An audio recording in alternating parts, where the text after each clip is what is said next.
Bismillahirrahmanirrahim. Elhamdülillahi Rabbil alemin. Ve la udvana illa ala zalimin. As-salatu vesselamu ala Resulina Muhammedin ve ala alihi ve sahbihi ecmain. Amma ba'd.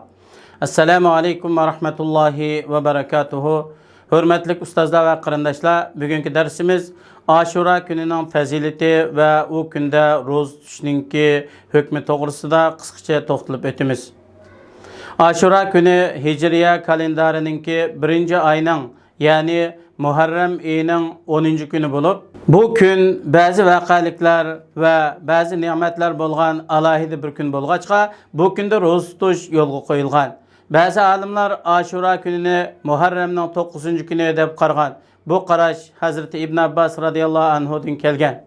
Bazı menbelerde nurgulluğan vakaliklerinin müşkün yüz bergenligi sözlengen bolsumu, lekin bulanın köpçüliginin sahih hadisten tarihi çilliki yok.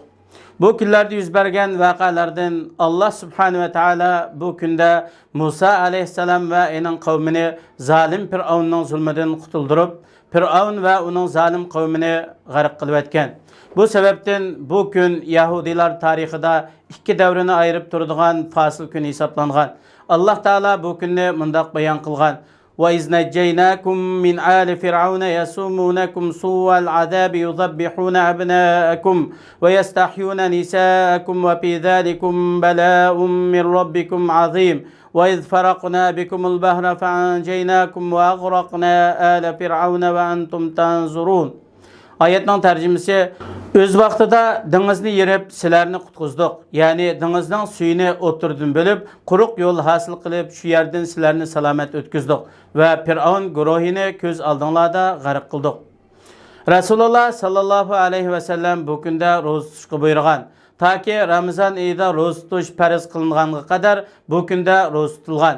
Ramazon oyida ro'za tutish yo'lga qo'yilgandan keyin bu kunda ro'za tutish mustahab bo'lib kelgan. Bazı alimler Peygamber sallallahu aleyhi ve sellem vahiy arqılıq bu günde roz tutuşqa buyurulgan, Yahudilarning şeriatiga ergashganlik uchun roz tutmagan deb qargan. Lekin bu günde biz qilishimiz kerak bo'lgan ish bo'lsa, faqatla roz tutush arqılıq bu günning fazilatiga erishishdir. İmam Muslim sahih kitabida rivoyat qilgan hadisda Rasululloh sallallohu alayhi ve sellem Aşura günde roz tutish to'g'risida so'ralganda o'tgan bir yillik gunohlarni yuvib yetadi degan. Bu günde roz tutmakçı bolgan kişi 9. günümü qetip roz tutuşu mustahab boludu. Peygamber sallallahu aleyhi ve sellem Aşura günüde roz tutup sahabelarni roz tutuşu buyurganda sahabelar: "Ey Resulullah, bu Yahudi Nasaralar ulug'laydigan gün" deyishgan. Buni anlab Peygamber sallallahu aleyhi ve sellem inşallah kelar yil kelsa 9. günü roz tutamiz degan.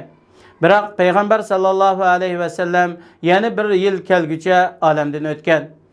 Yana bir hadisda Peygamber sallallahu aleyhi ve sellem mundaq degan: Yahudilarga zid ish qilib, buning oldida bir kun, orqada bir kun roza tutinglar. Aşura günüde roza tutish 3 daraja bo'ladi. Birinchi 9, 10 ve 11 günü 3 kun roza tutish. İkinci 9 ve 10 günü 2 kunda roza tutish. Üçüncü yalğız 10. günde roza tutuş. 9. gününü mü qetib roza tutuşqa alimlar 3 xil sebep görsetken. Birinci Yahudilarga zid ish qilish uchun. İkinci Cuma günüde yalğız roza tutmaslıqdak, Aşura gününü mü yalğız tutmay bir günni onun juplab yüzüden 9. günde tutuş yolga qo'yilgan. Üçüncü ay ko'rishda xatolik yuz berishdan ehtiyot qilib, oldingi kunda roza tutib xotirjam bo'lish va Aşura kunini o'tkazib o'tmaslik yuzasidan roza tutish kerak. İmam Muslim sahih kitobida bayon qilingan hadisda Aşura kunida roza tutish bir yillik gunohlarni yuvib yetadi degan. Va hadisning mazmuniga kelsak, olimlarning deyishicha bu kunda roza tutish orqali yuvib yetilgan gunohlar kichik gunohlardir. Bu o'tgan yoki keladigan yilning gunohlaridir. Navada kichik gunohlar bo'lmasa, cho'ng gunohlari yengillitildi. Cho'ng gunohlarmi bo'lmasa, darajasi o'rlatildi. Bu Allohning fazli va iltifotiga bog'liq. Ammo cho'ng gunohlar faqatla rostchil tavba qilib, gunohga pushaymon qilish, qayta qilmaslikka bel bog'lash va boshqalarning haqqini egisiga qaytarish bilan yoki Allohning rahmati bilan yuyiladi. to'liq shartlar bilan ado qilingan haj bilanmi yuyilishi mumkin. Ammo boshqalarning haqqiga tajovuz qilgan bo'lsa, bu gunohlar faqatla shu haq egalarining roziligi bilanla yuyiladi. Allah eng to'g'risini bilguchidir. Alloh taolo bu kunda Musa alayhissalom va uning qavmini zalim Fir'avnning zulmidan qutuldirib, Fir'avn va uning zalim qavmini g'arq qilib o'tgandek, 21-asrning Fir'avni bo'lgan to'ralmadan tortib hatto hayot yashayotganlarni qiz o'g'il qiriyash deb ayirmasdan millionlarcha Uyg'ur musulmonlarini qatl qilayotgan, o'ltirayotgan, haq huquqlarini dafsanda qilayotgan, diniy va milliy kimligini yo'q qilayotgan Xitoy zolimlarini suv bilan, o't bilan va o'zining turli askarlari tangdoshsiz qudrati bilan yo'q qilg'ay. Bizlarga azob chekayotgan qarindoshlarimizni qutuldirish imkoniyatini osonlashtirib bergay. Muhojiratdagi qarindoshlarimizni bir niyat, bir maqsadda harakat qilishga muyassar qilg'ay. Alloh taolo hammaga qodirdir, g'olibdir, hikmat bilan ish qilg'uchidir. Assalomu alaykum va rahmatullohi va barakatuh.